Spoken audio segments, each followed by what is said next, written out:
හරි මොකද මේ අය ඇවිල්ලා ආවේ නාරද පොලිටිකල් ලොකු ප්‍රොජෙක්ට් එකක් නෙවෙයිනේ. මැතිවරණයේ ඡන්දය ලබා ගැනීම කියන එකට නේ ආවේ. ඡන්දය ලබාගෙන බලය ගන්නවා. හැබැයි බලය අරගෙන මොකද්ද කරන්නේ ප්‍රොජෙක්ට් එකක් එක්ක නෙවෙයි ආවේ. දැන් 77 ඉන්නේ ප්‍රොජෙක්ට් එකක් එක්ක. හරි චන්ද්‍රිකා වුණත් 94 ඉන්නේ.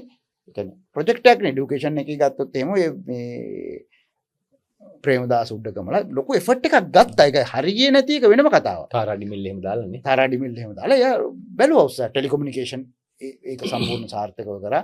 ඒ වගේ හෙල්ත් පැත්තේ ලොකු ඩක් ඉම්ප්‍රූව්මන්ට්ස් කරා. යුනිවර්සිටි ඔය පැති වල ඉම්ප්‍රූව්මන්ට්ස් කරා. ඒ වගේ යාගේ පැත්තේ සෑහෙන දේවල් වලට ඒ කියන්නේ එහෙම මේ මැෂුවර් ටීම් එකක් හිටියා. මල්සිරි ප්‍රාසිල්ලා කියමුකෝ. මම කියන්නේ සෞඛ්‍ය ඇමතිවරයෙක් වශයෙන් ඉතා සාර්ථක සෞඛ්‍ය ඇමතිවරයෙක්.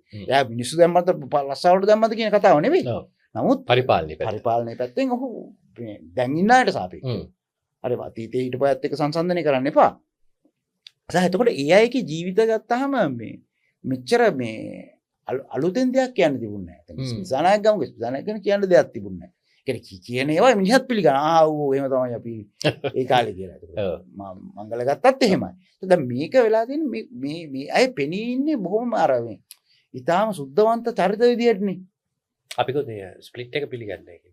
අන්න අර පැල්ම දැන් අපිට අනිවාර්යයෙන්ම එහෙම පැල්මක් තියෙනවනේ.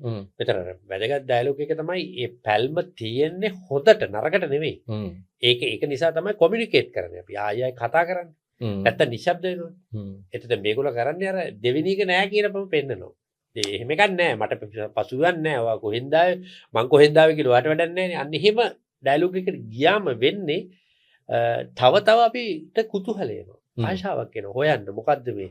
දැන් සෝෂල් මීඩියා ගැන හරි ඉන්ක්ලූසිව් නේ. සෝෂල් මීඩියා ගැන හරි ඉන්ක්ලූසිව්. ඒක නීති නෑ දැක්කා. මේන් ස්ට්‍රීම් එකේ මීඩියා වල නීති තියෙනවා. මෙතනින් එහාට ඔයාට යන්න බෑ. මේකේම නෙවෙයි. උත්තර දෙන්න ඕනේ නැහැ කාටවත්. කාටවත් උත්තර දෙන්න ඕන. කවුද කියලා දන්නේ නැහැ සමහර විට අපි මේ ලියන්නේ. යන්නේ සමහරට පිටරට ඉඳන් ලියනවා වෙන්න පුළුවන්. නේ? දැන් මේ කෙනෙක් එහෙට තොරතුරු යවලා එහෙ ඉඳන් YouTube එකක් කරලා වෙනවා. දැන් අපි නම් මෙහෙනේ කරන්නේ. හරි. ඉතින් ඒ වගේ ඉතින් මේකේ මම හිතන්නේ මේ බැරෑරුම්කම ආණ්ඩුව තේරුම් ගන්න.